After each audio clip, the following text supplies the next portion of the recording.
Welcome to the Milo Yiannopoulos Show on Podcast One, broadcasting live from Mordor, the Borg Cube, and Voldemort's lair all at the same time. This show is hosted by Milo Yiannopoulos, the most fabulous supervillain on the internet. Sorry, no offense, but it's true. The Milo Yiannopoulos Show is brought to you by Breitbart.com.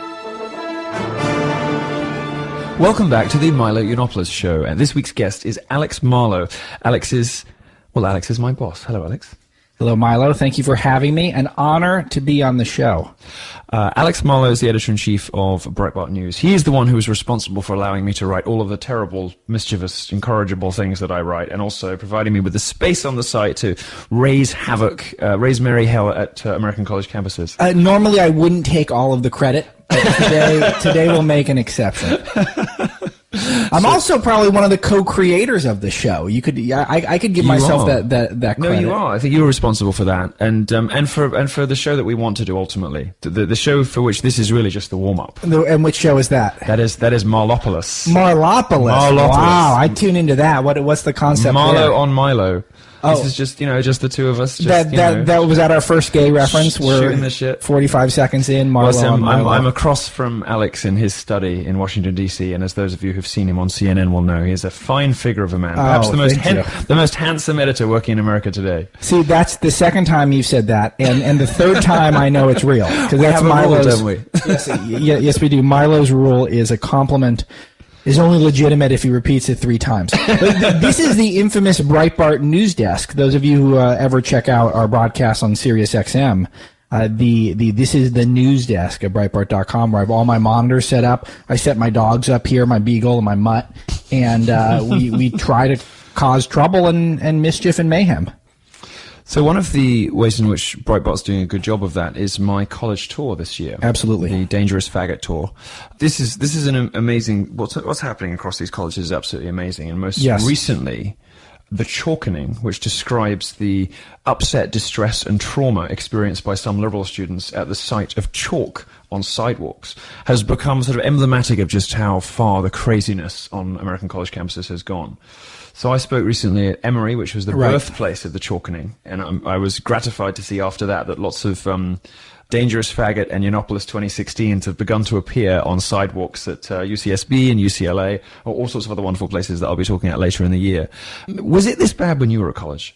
You know, it was pretty bad, because I went to UC Berkeley, and I went specifically because I thought it would be bad. You went on purpose? Yeah, I did. Because I saw that there was a lot. I wanted to try my hand at activism, and I thought that there were a lot of problems in this country, particularly with younger people. And I thought I could do a little part to push back on it. And some people, you know, they need to be held accountable every once in a while. And there was this thing where when I would hold events there, for example, people wouldn't listen to the event. They wouldn't hear the ideas I was trying to present.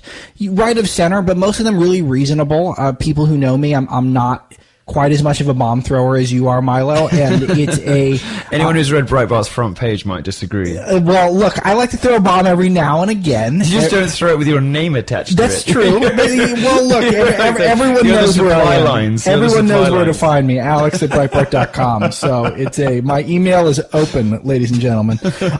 And it's people would chant, racist, go home, racist, go home, whenever I'd speak up at an event, and they're not even listening to me. Mm-hmm. They're just declaring me a racist, because it's much easier to do that, to insult me as a person and to try to discredit me as a person, than actually take head on the ideas and values that I'm trying to put out there. And it's very immature, but it's only gotten worse. But I think we're getting close to a tipping point.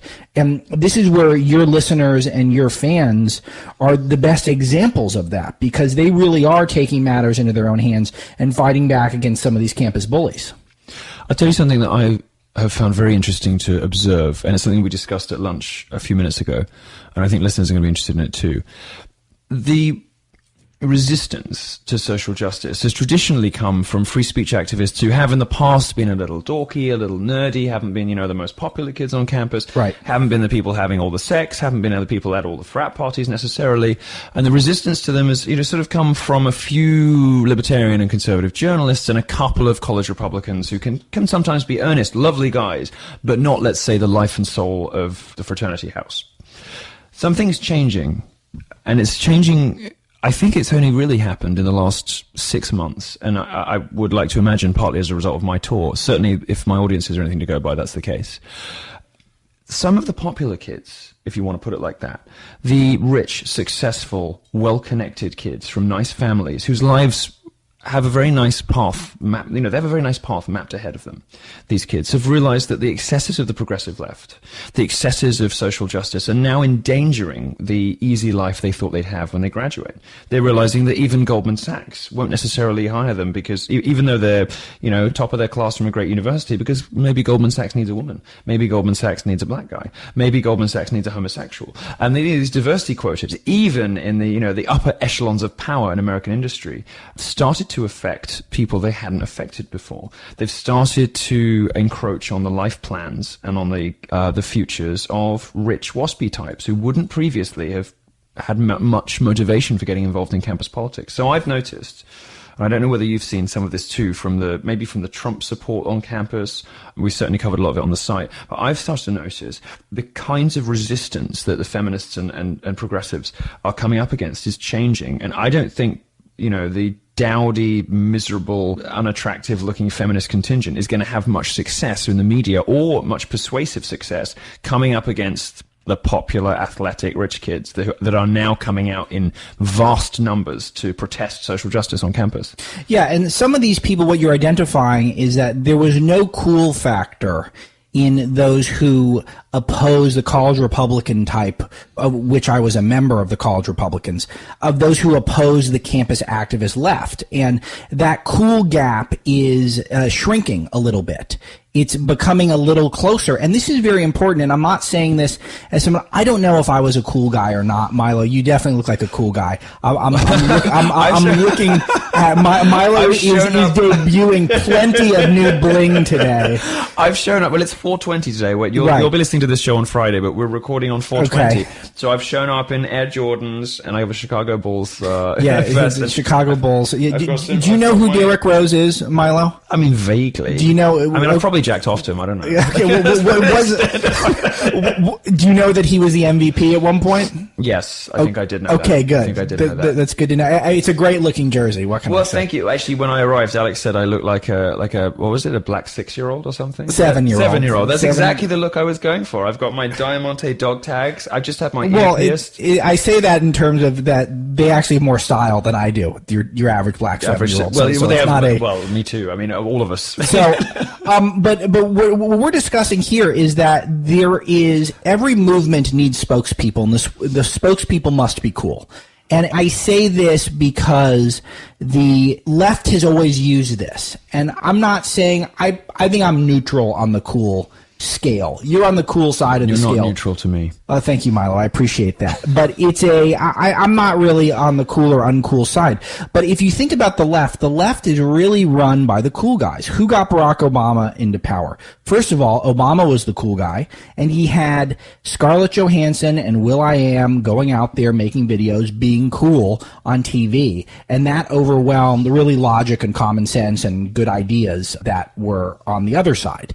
And so the cool factor is so important. You see this in terms of who really runs the liberal politics in this country. I think the media is upstream from politics. I think the culture is upstream. Do you think of Jeffrey Katzenberg as a cool guy, or David Geffen, or Jeff Zucker? These are not guys who are cool, but they understand the power of cool, and they put the cool people in jobs, in positions where they can use their cool to try to push out their values. This battlefront that we're on to try to claim back the culture from the left, which is so totalitarian and so dominant in all of it. It starts with finding cool people. There's many things to do, but one of them is if you can find a counterculture that is cooler than it has been in the past on the right, you're going to do a lot better in terms of getting attention to yourself and converting hearts and minds. And I know you're kind of the tip of the spear on that. There has to be more like you. Just the tip. Yes, of course. So if you're keeping score at home, what's the over-under on gay references? I think we're at 3 now. I think we're at 3. I had 7. So I had 7 and I took the over. So, right. Okay. I don't understand what any of that means. Okay, it's a gambling expression. We can explain it to me. What does it mean? How do you, what is it? I mean, we're just like speaking Okay, words, so if you were to bet on a football game. Yeah. You could have the over-under on total points is 42. And so you could take, they'll score more than 42 combined points or less, and then you bet on that. Yes. So I would have suggested the betting odds for gay references during this podcast would have been 7. Altogether? Altogether, and I would have bet over. Conservative. Yeah. I think 7 would have been the average. Okay. I'm just setting random odds, Milo, for the sake of this joke. I'm not sure how good, if this is good pod, I'm not sure if this is good pod. No, I'm interested in this because I don't know how gambling odds work. Okay, well, you're learning how they work. So the house will set a number that they believe will be the mean or the median number of how many points will be scored, and then you can pick one side or the other. Got it. That makes more sense. And I think tie goes to the house, typically. Right. Okay, perfect. Yeah. So we need cool role models on campuses and for this. If we can find them. I mean, they seem to be popping up. I mean, if you look at... They are popping up. Do you know what? If you look at, if you look at the list of celebrity endorsements for Donald Trump, there are a lot of cool names on there. Skip over mine. And all of these people are people you would want to hang out with. You know, Dan Bilzerian, for instance. You know, I mean, like Azealia Banks has come out for Trump. Somehow, who even knows how? Right. Or well, Dan Bilzerian, perfect example of someone. I'm not a Dan Bilzerian aficionado, but should be. But I know that he's the second best thing on the internet. I know he's one of the most popular figures on the internet, and that is a big jump. I don't know if he's across the board conservative or anything like that, but he's supporting the guy who's most likely to be the Republican nominee. That's not insignificant. He's not an intellectual leader, but not everyone who votes. But neither is George Clooney. He absolutely isn't. Well, we were just looking at a story on the front page at the one and only Breitbart.com right now. The website. Such a pro at weaving these in. I'm very bad at this. I've got to learn how to do this. I love doing it, and I have a lot of experience. So here's a headline: Salma Hayek, Hillary Clinton is the only candidate who can lead the fight against ISIS. Says Salma Hayek. Salma Hayek, the noted national security and asymmetric warfare expert who really understands the root of jihad. So, but this is what I'm discussing in terms of the fact that she even believes that anyone cares is because some people do care. And if we don't want to compete in that world of the popular culture as a movement, the conservative movement, we're going to continue to get hammered. And it's going to be a multi-generational process to fight back against the left. But it's starting on these campuses right now because this is the next generation. I think it is a multi-generational project, but I have a bit more faith than a lot of conservatives who've been around the block a few times on this because they've seen some sort of sprouts of freedom, some hints that things might get better, only to see those quashed by the giant boot of social justice, which seems to return more heavily every time. But I have a bit more faith, perhaps just out of ignorance, optimism, and naivety. But but I want to talk about what happened with the chalkening because the boot of social justice came down and said, you cannot chalk the words Trump 2016 on this campus. What was the reaction? You were involved in it personally. Yeah, well, the reaction has been from all of the lovers of free speech and mischief on campus, don't back down, double down. The reaction has been, hysteria from the progressive left, which has been completely overwhelmed by the joy and mischief and irreverence that you've seen explode in chalk on sidewalks all over American campuses. It's been remarkable. But this is the first time it's happened. It's always struck me as as reasonable that finally, eventually, some people in Hollywood would get what we're talking about, because they would finally appreciate the threat to creative freedom posed by feminists who say that video games or that movies can make you sexist, or, you know, posed by Black Lives Matter activists who say that XYZ is racist, or by progressives in general who just say things are harmful or counterproductive or contribute to an atmosphere of whatever, you know. People who just generally say things are, as in their words, problematic. It seems obvious that comedians and finally actors would get this, but they never really did until relatively recently. And you know, because we've had private conversations about this, some of the stars that come to me privately and talk to me about their frustrations with the progressive left, their flirtations with Trump, their dissatisfaction with the way that Hollywood is, and their willingness to start perhaps to signal their feelings about this. It's remarkable. I mean, if I could tell listeners, and I know I kind of, I'm a bit of a cock tease, as we say, on this subject, and I bring this up, you know, relatively often, but you know, we have to wait until these people are ready to come out on their own, and for it to be smart and for it to be planned and strategic. But if I told you some of the people who come to me privately, big names, big stars, who are fans of mine, who watch all my college talks, who are fully behind us in this, you would be amazed. You'd be so shocked. And I think there is now the sense that that coalition, perhaps that the late Andrew Breitbart wanted to build, might actually be possible now. We've reached a point where social justice is, if you like, in its final form. It is at its strongest. It is at the biggest and best version of itself, supported by the media, by academia, by the news business, by everybody. And my contention is, one, that it is inevitable that we will beat this, because freedom, joy, fun, and liberty always win in the end. But two, that if we defeat social justice now, as I said on the Rubin report a few months ago, we're defeating it in its final and most strongest form. We're defeating it at the height of its powers. And if we do that, it will never come back. It won't return like it, you know, in the 90s when it was defeated in the public square and sort of scuttled back into university departments, only to re-emerge, 15 years later, stronger and with all of the other organs of power in society prepared to back it. It won't happen like that. It will simply die. And maybe you could give some insight, because you know a lot of these people in the entertainment industry too. Do you feel there's now a greater sense of urgency than perhaps there was in the 90s? Do people really get that this is a fight that needs to happen now? Yeah, there's a few things where the populist movement as a whole in this country, of which Breitbart is certainly a part of it, it does has some commonalities between the right and the left. And some of the things you're identifying are things that, for example, the left, wherever it has shown up around the world throughout history, wherever it has seized power and been able to harness it, has had a totalitarian streak. You can't think of one example. I mean, you'll think of Eastern Europe and Central Asia, and you'll think of South America in particular, and you'll see that, and you'll see what's happening in Europe as well, is that there becomes a totalitarian nature wherever the left takes over. So the left has been in power of our cultural institutions in America for quite some time now, and they've also had the political apparatus at their disposal as well for the past several years, and you start seeing what's happened. They're trying to shut down more speech. They're becoming more totalitarian. For the artists, even if you think of yourself on the left, you can't really like that. There's another thing, the way the left panders to multiculturalism, the way the left panders to Islam. This has been something, for example, like Bill Maher, who I don't agree with on 80% of stuff, has been one of the most vocal critics of Islam in America. Why has he been doing it? He's sitting there going, why are people on the left not treating the Muslims the same way they would have treated a conservative Republican white guy from the South for saying and doing certain things? And you're seeing this play out with this transgender law, where everyone is outraged in North Carolina, where all these businesses boycotting North Carolina because they don't want 45-year-old cross-dressing men to use the same bathroom as a 4-year-old girl. Okay, those bigots, those unbelievable, unbelievable bigots. But they say nothing. These businesses say nothing about performing in countries like, I don't know, in the United Arab Emirates, places like that, Saudi Arabia, where women are treated like second-class citizens. There's a specific example of this, isn't there? Yes. This was Cirque du Soleil that we spoke about on PayPal's another example, and the list goes on.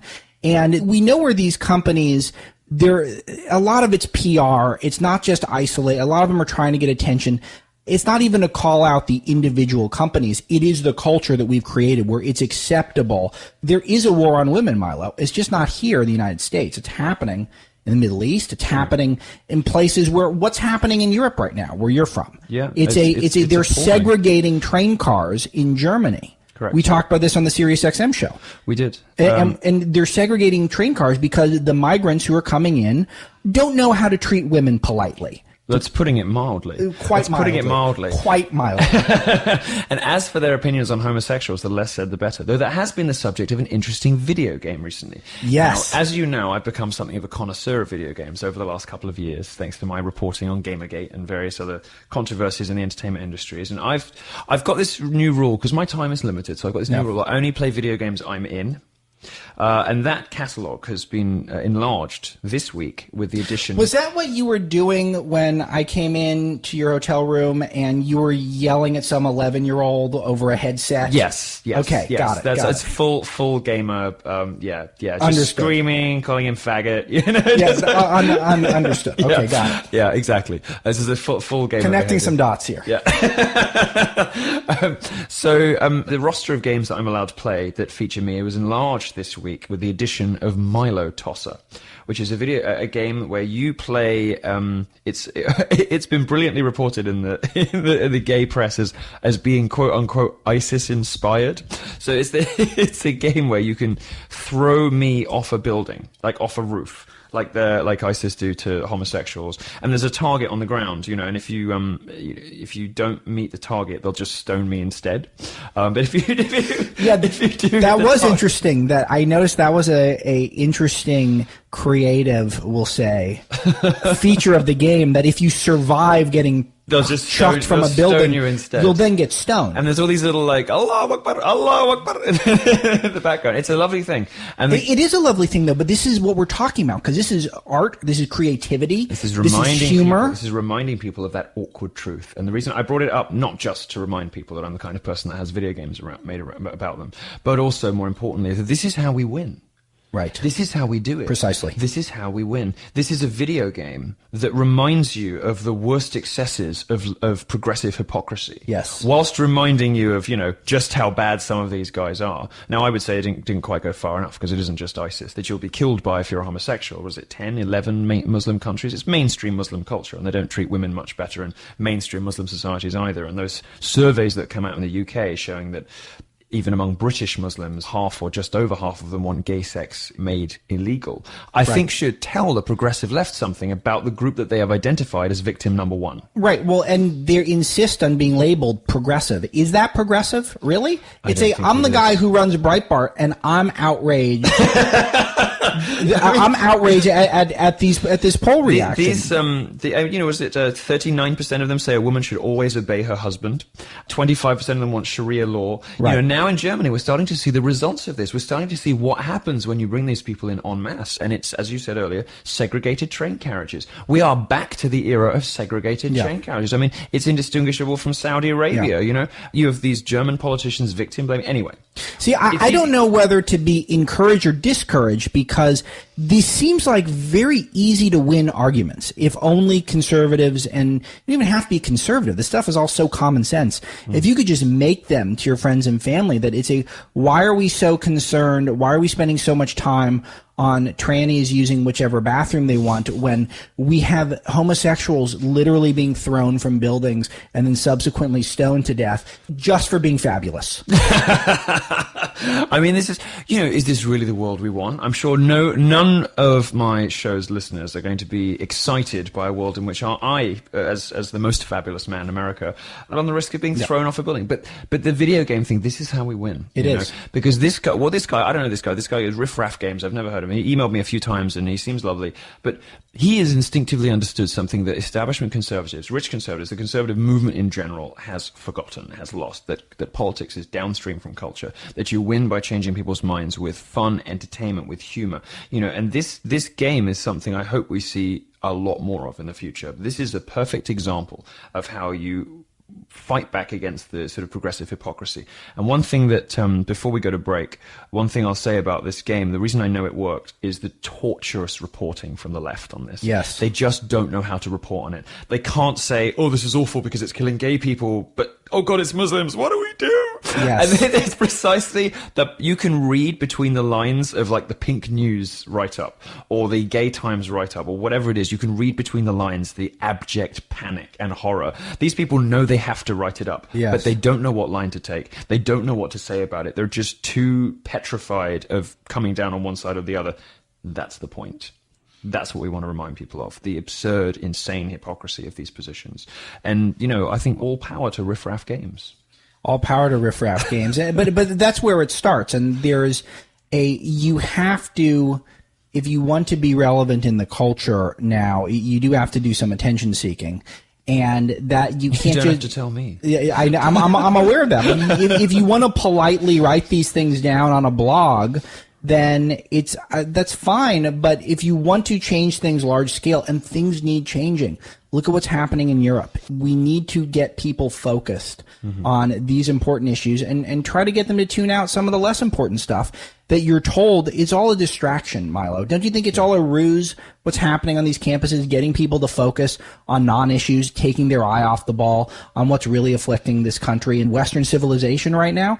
If I were conspiratorially minded, I would say the best way to distract the population in general and from people who are politically engaged and for people who are coming to learn about politics at university would be to get them tied up in transgender pronouns while elsewhere in the world women are being oppressed, gays are being murdered, and all manner of other, you know, genuinely horrific things are happening about which the left doesn't just want you to, you know, it doesn't want you to like have the right opinion. It doesn't want you to have an opinion. It doesn't want you even to think about it. It just wants you to let progressive politicians do what they're going to do with, you know, immigration, all the rest of it. It doesn't really want people to have an opinion. And maybe when we'll come back, we'll talk briefly about that, because we know that normal everyday opinions are being censored every day online by social networks. Facebook being the worst example of this, in cahoots with Angela Merkel's Germany, to prevent people even discussing things, let alone what conclusions they get to.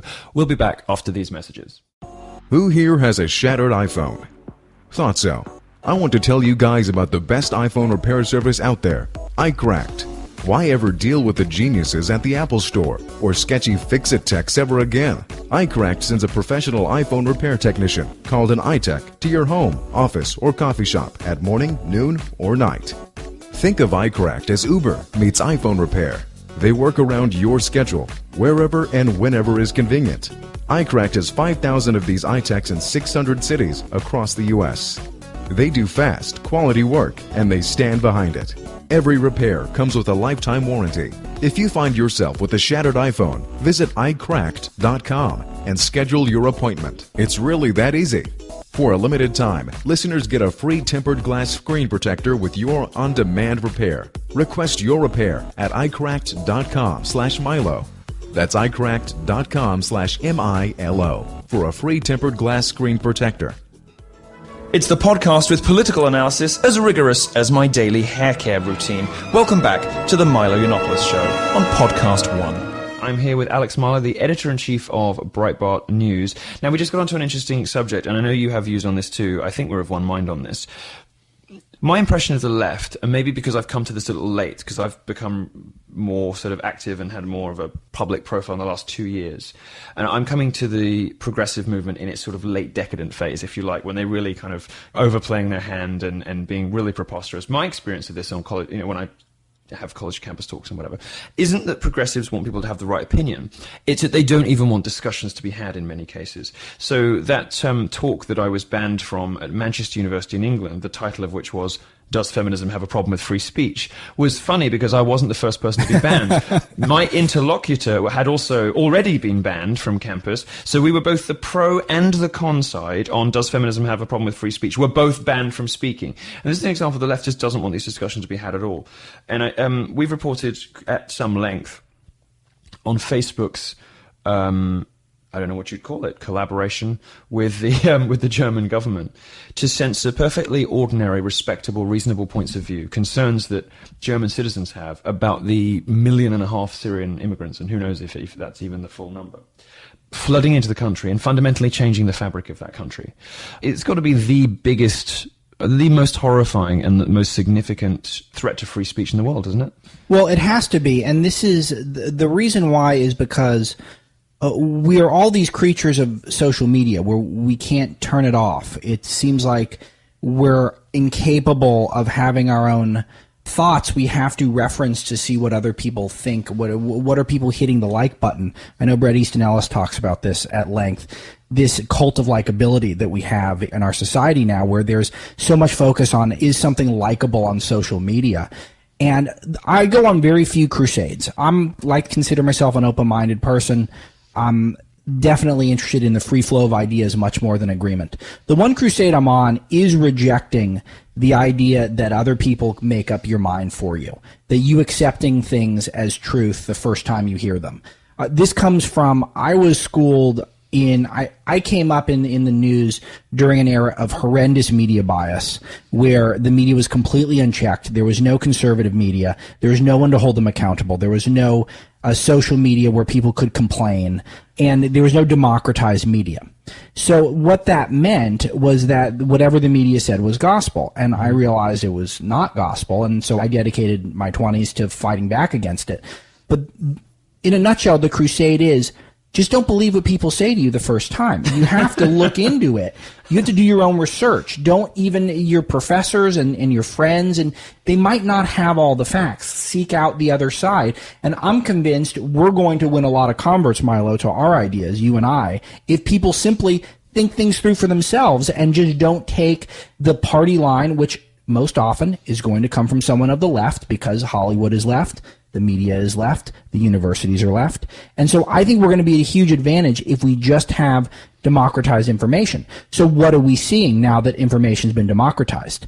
Well, the corporations that have the strings of power, they're starting to retaliate. They're starting to see, okay, what's happening here? Some ideas we don't like are taking hold at a rate that we're not comfortable with, and we're actually creating a platform for things that we don't like politically. Yeah. And so you're seeing it with Facebook. We just had a story yesterday, I believe it was, or I guess 2 or 3 days ago, if you're hearing this, you can see it at our Breitbart Tech page, where we report on Facebook shutting down a popular news site's page. Okay, we also have the shadow banning that's going on Twitter that we've reported extensively. Do you remember that thing on Facebook as well? The internal poll that got leaked? Remember that? It was questions for Mark Zuckerberg for an internal Facebook meeting, and there were a couple of different internal poll questions, and they could be voted on by Facebook employees. And one of them was, how do we stop Donald Trump? Yes, exactly. Facebook, and it was a lead on the Drudge Report for a while, and it was Facebook was openly considering how do we use the fact that we have hundreds of millions of captive people who have as a habit using our website, our app, how do we use that to stop the Republican candidate? That's significant, and people should be aware of this stuff when they're making up their minds on certain issues.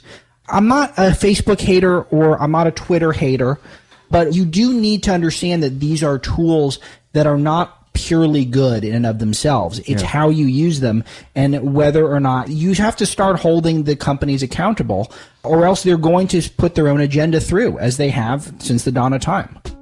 For the best buying experience for used cars, go to TrueCar.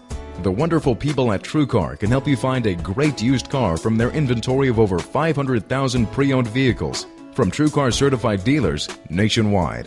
With TrueCar, you can connect with a local certified dealer of your choosing, so you can lock in guaranteed savings off MSRP and enjoy a better buying experience.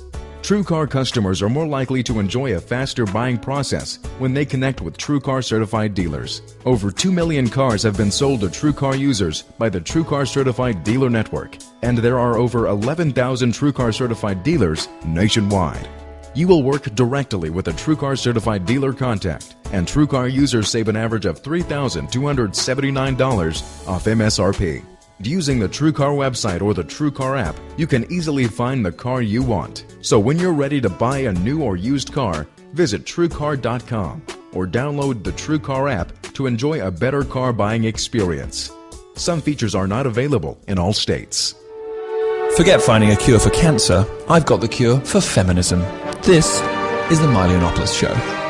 One of the things I found interesting is, in this era of supposedly democratized information, more people with more points of view, just how homogenized the acceptable limits of speech and thought have become in the public square. Yeah. Now, this is a time when supposedly you can say whatever you want, do whatever you want, be whatever you want on the internet, but actually the range of opinions available to you, let's say in broadcast media, has narrowed. Another interesting thing that happened that I'm obsessed with is the horror and fear with which journalists regard their own readers. Now, it isn't just that comment sections, for instance, have begun to be shut down all over the internet under the ludicrous pretext that journalists can't cope with tough criticism. Right. You know, the idea that we, professional provocateurs who upset people for a living and who expose wrongdoing for a living, whose job it is, you know, as the fourth estate, you know, that other pillar of democracy, this extraordinary responsibility we have and the kind of tough, robust personality that it takes to be a journalist, you know, the sorts of strength of character and fortitude and rhino hide that it takes to be a journalist. We can't cope with a few bad comments under our pieces. Are you kidding me? Are you kidding me? And all of these websites have started alienating themselves from their own readers, shutting off comments. Even spread to conservative media, hasn't it? Oh, it has. And this is something that's been fascinating because I was asked by a reporter this week about why the conservative media got this election so wrong. And I said that the reason is threefold. It's conservative media was behind the curve on two policy issues, immigration, where people really care about shutting the border at this point in time. And there's so many million people. Want the wall. People want that wall. They want that wall. and there's 93 plus million people out of the workforce, which is a record or close to a record. And so they don't just want to have anyone coming in here and competing for their jobs because a lot of people are struggling. The next thing is trade, which is also a jobs issue. It has to do with the fact that we think that there's a lot more coming in than going out, meaning that it's been disadvantageous for the American worker, our current trade policies, and the free trade, I'm doing the bunny ears with my fingers, not as good as maybe it looks on paper, and maybe we need to reevaluate that. But the other thing is cultural. It is that Trump represents a FU to society, a middle finger to the establishment and the status quo. And the thing is that if you paid attention to your comment section, if you paid attention to the callers on your radio show, maybe if it wasn't purely monologues, maybe and talking to like-minded guests, if you actually let your listeners call in and talk to you as we do on our Breitbart broadcast, you start realizing that the public is shifting in all three of these issues. Yeah. And so you Breitbart, would have known there was a problem if you'd been paying attention. Rather than writing them all off as losers and trolls and abusers, maybe pay attention to what your readers are telling you. Exactly. With the democratized information we have now, people are a lot more informed than you give them credit for. So as part of my job as editor-in-chief of Breitbart, is acutely paying attention. You just did it again. You're so good at it. Thank you very much. Breitbart.com. Like us on Facebook. Tell your friends and family. 2 million likes on Facebook. That's it. We are. And we pay attention to, there are certain things where I'm looking over the next hill and I'm anticipating what the biggest story is going to be. And I'm using my own judgment. But a lot of the time, I'm paying attention to what is important to the readers. And I'm not thinking that just because I thought it must be brilliant. The readers hold me accountable. The listeners hold us accountable on radio. And if people had paid attention to these things, they would have seen this populist uprising. They would have seen the rebellion against the PC that's happening on the campuses in some places. They would have seen the rebellion against these immigration policies pushed by the establishment and trade policies. I kind of noticed, you occasionally, over the last 10 years, every 6 months or so, you would get some piece about whether it was what we would now call cultural libertarianism or, the sort of populist dissatisfaction with the establishment. It's almost like if New York Magazine publishes a piece about that, for 6 months, the rest of journalism's let off the hook and they can stop listening to people now because, there was that big feature about such and right. Well, this isn't just a nice thing to write about in a way that, Guatemala might be, or a nice waterfall, or a nice moment in pop music. This wasn't something you could write about and then set aside like you dealt with it. Like you'd sort of written about it, identified this phenomenon, and now you could shelve it. Like, it doesn't work that way. It's been growing, not going away. And just because these people were acknowledged doesn't mean that they were happy. And it doesn't mean that they had been satisfied. They'd been acknowledged but not satisfied. So this is, you and I are two sides to the same coin, because I think that the old school conservative journalist, it was all about the definitive takedown. You write one piece on an issue, and that's it. We're done. See, what I do is I do narrative in terms of headlines. So every day I'm looking, what are the best headlines to tell a story that I think is happening in the world somewhere. Usually things that are match something that I view politically, but other times just what's interesting, a combination thereof to make the page compelling, the front page. And what you do is you're provocative, you're a provocateur. I mean, you're not trying to get everyone to agree with you and to buy everything you're saying hook, line, and sinker the first time. You're trying to challenge them to expand their minds. And this is repeatedly in little pieces, you know. Keep peppering it through. I mean, I'm doing 66 college dates this year, you know. I could have chosen to do like 1-2 hour documentary on the stuff that I believe in and spent the same amount of money, but no. What I thought I'd do is, you know, go and just keep hammering away at this. And you make it personal, which people love. But also, what you're doing is you're encouraging them to expand their minds. You don't need them to agree with everything the first try, but you're trying to get them to consider ideas. And so how does the left react to you? We're offended. Yeah. He shouldn't be here. They try to create problems to stop it.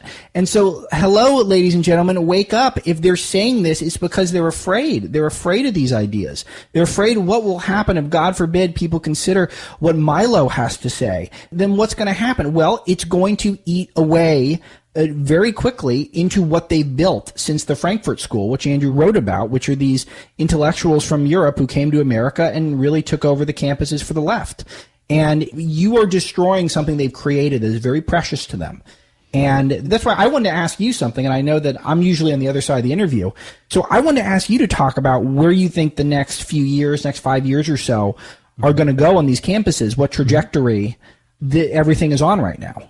That's a good question. I am, as I said earlier, naive optimist when it comes to a lot of this stuff, because I see a lot changing very quickly as a result, in large part, of what I'm doing, and it's very gratifying, and I'm very happy to see it.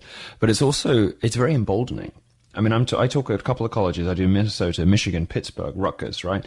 Huge protest. The Rutgers dean, the president, comes out and says, you know, this behavior is unacceptable. We must have free speech. And all of the other colleges, suddenly, within 2 weeks of me speaking there, the faculty starts issuing statements reaffirming the importance of free speech and free intellectual inquiry. Even, and I think this was the Pittsburgh statement, or possibly Michigan, there are so many of them now, I lose track of of college administrators suddenly seeing sense, seeing the light, issuing these statements saying, even speech which some students will consider to be hate speech, which of course the progressive left says about me every time I show up.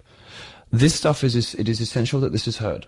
It is essential that this can be heard on campuses, that if there is appetite for these speakers, that they must be allowed, and that free, open academic inquiry, the open exchange of ideas, is the cornerstone of the American education system. That hasn't been said by administration on American campuses for 30 years. No. Now, I don't know what it is about me that's making it happen when 30 years of the rest of conservatism totally it's your hair. Yeah, well, thank you. Completely failed to achieve any of these things. The conservative movement had very popular, interesting speakers on campuses. Had people that were in very high demand, but they did not produce these results like I'm producing these results. And I don't know whether it's, because I'm gay. And they can't get me, and I've got this social justice carapace, or whether I'm just, I don't think I'm the funniest, the smartest, who knows, right? Who knows what it is? But the rate of change and the rate of uprising that I've seen, and when you combine that with what's happening nationally, politically, there's an appetite now to stick it to, the nannies, the pearl clutchers, the bullies, the authoritarians, the progressives. There's an appetite now to laugh at them, which is the first step. And then second of all, turn around and say, right, where are your numbers? Where are your facts? You tell me that women are being raped on American campuses at rates that exceed the Congo, where rape is used as a weapon of war. Prove it. Where are your numbers? And I want to see studies that stand up to scrutiny, not this crazy lunatic advocacy research. Next, you tell me women are paid less than men. Well, I'm telling you that no reputable economist is going to do this sort of babyish division. They take into account biology. They take into account different life choices. I've done all that, and then I factored in the fact that men pay way more into the tax system and take way less out because they die sooner, they don't have kids, and they get sick less, even though they pay way more in tax. conversation. Now tell me why the wage gap is a problem. And progressives are losing their minds. Right. They're just losing their minds. So I think I've come at a very happy moment in time when all of this stuff is just tipping over, and it's been complemented by the Trump phenomenon, complemented by this rise in sort of populist frustration with the progressive campuses. I hope, and I see the first buds of this beginning to sprout, and I hope that this is going to become, over the next 5 years, my greatest achievement in my career so far. I hope that 5 years from now, the left won't even bother protesting conservative speakers because they know it won't get them anywhere. They know that the only consequence to protesting a conservative speaker will be to rain down ridicule and humiliation on them for their lack of evidence-based, reason-driven policies. And the more they kick up and the more they make a fuss, the more they finally realize attention is drawn to the causes they don't like, the opinions they don't like. And then maybe, perhaps, that glistening promise of an open exchange of ideas, of an open, fair, free marketplace of ideas in universities, maybe then we'll be closer. That is a great monologue right there, Mike. I love that. And let me sum it up in terms of the crusades that I'm on, which are very few, but I will repeat these from the mountaintops and scream them as loud as I can, hopefully with a really great soundtrack behind me for added drama. We'll get some Wagner behind you. Yeah, oh, that would be windswept hair. Yeah, I'm going to have to grow it out, so we're going to have to stage this a little. Yeah, no, see, I like your hair at the moment. You've got a sort of tousled thing going on. It's nice. It's nice. You've got rid of the beard. No, I mean, it's okay. Lovely. That's There's number one. Rosy cheeks. So we're going to have to. So that's the first compliment on the hair. So we're going to have to see if we can get two more. If and I get up to 3, it. then you know it's real. But the two things are that I want to say is, first of all, one that I already said is that just fight for free flow of information. Just start there. Start with the free flow of information, and then after that, I think our ideas are going to do well. Beyond that, I think that if you're a younger person, I know you've got a great younger audience. The power that you have, a lot of it is driven with that you're hip and you're humorous. You use fun. You try to have a good time. I live entirely for my own pleasure. I mean, it's just nice for me when other people see the joke too. And that's contagious. It's nice when other people have as much fun as I'm having being me. And this is the left's greatest trick, is that they've used humor and they've used having a great time to their advantage over the years. And so if you're a young person and you're into politics and you're into this sort of thing, don't write that position paper on it, or don't go into your state house and try to be a political figure. Go into entertainment. If you want to go and work in the mailroom, this was Andrew's message at William Morris Agency, start managing talent. If you have a creative instinct, then what you should be doing, you should be creating your own Vine videos. You should be trying to come up with the funniest, most irreverent things to share your values the way the left always has. And remember, you can be entertaining first and conservative second. You don't have to focus every time on pushing your values as much as you do in terms of getting an audience, getting a following. This is the left's own playbook that they've used to kick our butts for the last 50 years. And there's very few people on the right who seem to get it, even though many talk about it. I think that's true, and many of them sort of say it, but they don't put their money where their mouths are. They do not. They don't actually act this out. They're perfectly comfortable pontificating on what a libertarian, free speech, conservative entertainment figure would look like, but they've been completely incapable of actually producing any. Yes. And this is one of the things that excites me for the future, though. And this is one of the things that I want to share a lot of these with you over the coming couple of months, because this is what excites me about the future. Those stars are out there. You know, I know some of them, some of my friends, these people bubbling up who they might not necessarily be, you know, conservatives in the mold of, you know, they might not be your classic Republicans, but they believe in the things that matter right now, which are free speech, open exchange of ideas, all the stuff that, you know, that gets us where we need to be so we can actually have intelligent and fair discussions about things. They don't believe in the narrowing of the Overton window and its shunting over to the left so that perfectly respectable, reasonable opinions can get rebranded as hate speech by Facebook and The Guardian. They don't believe in that. And in many cases, they don't believe in that, even though they would reflexively call them, you know, think of themselves as fairly liberal. Those stars, those entertainment stars, whether on Vine or Snapchat or YouTube, are out there. Yes. And they're growing in some cases huge, not even cult followings anymore, but huge followings on the basis of their irreverence, mischief, belief in free speech, and resistance to the pearl clutchers and the authoritarians and the nannies. And this is a very, very exciting thing for us, because if only conservative media can identify and nurture that rather than talking about it will be somewhere exciting. Yeah, I think so too. And it's all about rejecting that media status quo. And that's what you're doing, and that's what we're hoping people are doing online with people who would like to do things similar to what you're doing, and turning it into a career, turning it into an industry, is rejecting that status quo in terms of what is funny, what is acceptable to say, what ideas are good ideas. Don't be a conformist. And the left runs so much of society in the West now.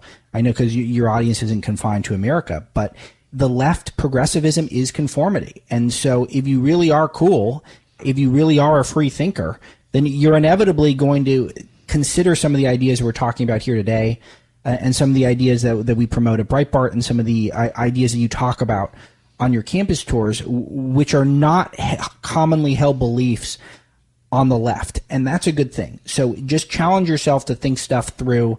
And I think we're going to have a lot of success in what we're trying to do in years to come.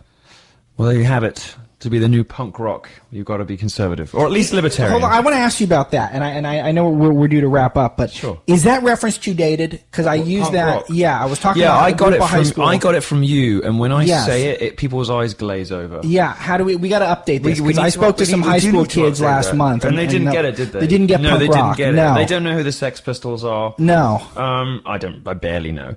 I don't know. Who's the counterculture for the millennial? Well, they haven't had one. That's the whole problem. This is an entirely middle-class, traumaless generation. When in the 90s, when I was growing up, we knew what the dark side looked like. We had Kurt Cobain, we had Marilyn Manson, we had razor blades. We knew about we knew what pain was. I mean, you had to get it out. Who do the millennials have? Who's the Darth Vader or the Voldemort for the millennial generation?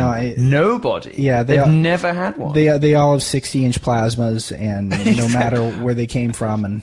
Yeah, but the reason they don't have a counterculture is that they don't have a culture. Right. Because the pop stars of the 90s stood for something. Even if it was just exuberance and fun and excess and consumption, the pop stars of the 90s stood for something. Pop stars for the millennial generation, Bieber, Swift, these people don't stand for anything. They're the most bland, you can't have an oppositional movement to a negative. Corporate entities. Exactly. So it's difficult to imagine what a counterculture might look like to a generation that doesn't really have a culture. One thing, and I know we're trying to wrap this up, but about these corporate entities, that we just had a conversation about this earlier, about how a lot of these closed comment sections, which are shutting down free speech and making it so the media class is actually unaware where the public's viewpoint is. A lot of the reason these comment sections are shut down because the corporations don't want their advertisements next to some comment that they deem offensive. Well, they're going to have to get over that, because there is a generation coming, and I'm convinced of this, there's a generation coming underneath the millennials who will pretend that they're into feminism and Black Lives Matter, and they will watch BuzzFeed and they will share that kind of stuff because it's the right thing to do. Yes. Underneath that, and I know this because I'm getting emails from 13-year-olds, 14-year-olds, 15-year-olds. Underneath that, there is a generation coming that really wants to be naughty. They want to be mischievous, and they want to see the world burn. And that generation coming, whatever we're going to end up calling that, the generation after millennials is going to be a generation of hell raisers. And if brands are upset now because they've got some Twitter board up in their HQ that occasionally gets an N-word or occasionally gets whatever, this is the new normal. This is the new reality. Trolly, mischievous, dissident, hell-raising, world-burning, youth culture is coming back. And the fun thing about it for some of us is that these young kids will have no option but to be conservative.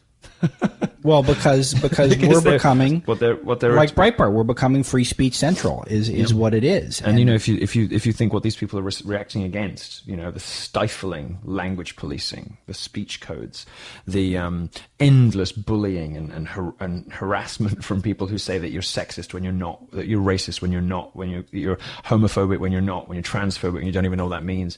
All of that is coming from one direction, and you want to fight against that. You want to push against that. There's only one way to go.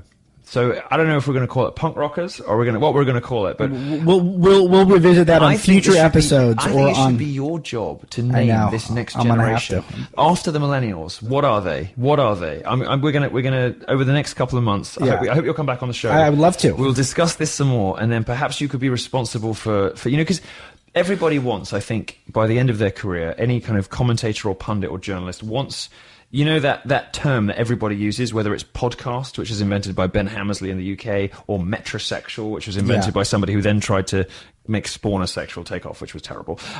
Everybody wants to have invented one of those words. Yeah. So I'm entrusting you with this sacred mission. Wow, what the world is on my shoulders, but I will try not to disappoint. As a headline guy, I think I've got a shot. I think you got a shot. You did come up with the best pun I've ever heard. This is an idea for a show. You want to share it with listeners? Oh, no. All right, we'll save that for another time. No, he doesn't want to be responsible. No, I'm happy to be responsible. I just think we have to put it in motion. We have to launch the show. Well, you can sit tight and wait for that. Yeah. Alex Marlow, editor-in-chief of Breitbart News and Breitbart.com. Thank you so much for joining us. Thank you, Milo. Thanks for all you're doing. You've been listening to the Milo Yiannopoulos Show. You've been listening to the Milo Yiannopoulos Show, the podcast that launched 1,000 therapy sessions for triggered snowflakes. Thanks for tuning in, and please do subscribe on iTunes, leave us a comment, a rating, whatever you like. Our producer is Alan Bakari. Our researchers are Will Ross and Michael Poole. Our resident German, Mark Geppert, ensures the trains run on time. And our sound engineer, John Fitch, can be found at sturbridgesound.com. Download new episodes of the Milo Yiannopoulos Show at podcast1.com, and you can also listen to us at Breitbart.